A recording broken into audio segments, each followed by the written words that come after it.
നമസ്കാരം, ഇൻഫോടെക്കിലേക്ക് സ്വാഗതം. Ration card ഉടമകൾ ശ്രദ്ധിക്കുക.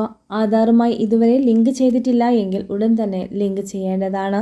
എല്ലാ റേഷൻ കാർഡ് ഉടമകളും അവരുടെ KYC നൽകേണ്ടത് സർക്കാർ നിർബന്ധമാക്കിയിട്ടുണ്ട്. പൊതുവിതരണ സമ്പ്രദായം കാര്യക്ഷമമാക്കുന്നതിനും ഉദ്ദേശിച്ച ഗുണഭോക്താക്കൾക്ക് സബ്സിഡികൾ ലഭിക്കുന്നുണ്ടെന്ന് ഉറപ്പാക്കുന്നതിനും വേണ്ടിയാണ് കേന്ദ്ര സർക്കാർ ആധാർ റേഷൻ കാർഡ് ലിങ്കിങ് നിർബന്ധമാക്കിയത്. മാത്രവുമല്ല, ഇതിലൂടെ ഡ്യൂപ്ലിക്കേറ്റും വ്യാജവുമായ റേഷൻ കാർഡുകൾ ഇല്ലാതാക്കാനും സഹായിക്കുന്നു. ആധാർ കാർഡ് ഉപയോഗിച്ച് റേഷൻ കാർഡ് ഉടമകളുടെ ഐഡന്റിറ്റി പരിശോധിക്കുന്ന ഒരു ഡിജിറ്റൽ പ്രക്രിയയാണ് KYC. മറ്റൊരറിയിപ്പ്: മണ്ണെണ്ണ വിതരണത്തിൽ ജില്ലയിലെ എല്ലാ താലൂക്കുകളിലും ഡിപ്ലോകൾ ഇല്ലാത്തത് റേഷൻ വ്യാപാരികൾക്ക് വലിയ ബുദ്ധിമുട്ടുകൾ ഉണ്ടാക്കുന്നു. ഇത് കാരണം മണ്ണെണ്ണ ശേഖരിക്കുന്നതിന് അധികം ദൂരം സഞ്ചരിക്കേണ്ടി വരുന്നതും ഉയർന്ന യാത്രാ ചെലവും വ്യാപാരികളുടെ ലാഭം ഇല്ലാതാക്കുന്നു. അടുത്ത ഘട്ടം മണ്ണെണ്ണ വിതരണം ഡോർ ഡെലിവറി ആക്കണമെന്നാണ് റേഷൻ വ്യാപാരികളുടെ പ്രധാന ആവശ്യം.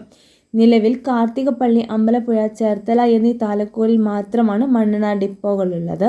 അതിനാൽ കുട്ടനാട് താലൂക്കിലെ വ്യാപാരികൾക്ക് അമ്പലപ്പുഴയിൽ നിന്നും ചെങ്ങന്നൂർ, മാവേലിക്കര താലൂക്കുകളിലേക്ക് വ്യാപാരികൾക്ക് കാർത്തികപ്പള്ളിയിൽ നിന്നുമാണ് മണ്ണെണ്ണ ശേഖരിക്കേണ്ടി വരുന്നത്. ഒരു റേഷൻ കടയ്ക്ക് ശരാശരി 300 ലിറ്റർ മണ്ണെണ്ണയാണ് അനുവദിക്കുന്നത്. ഇതിന് ലിറ്ററിന് 6 രൂപയാണ് കമ്മീഷൻ ലഭിക്കുക. അതായത് 1800 രൂപ.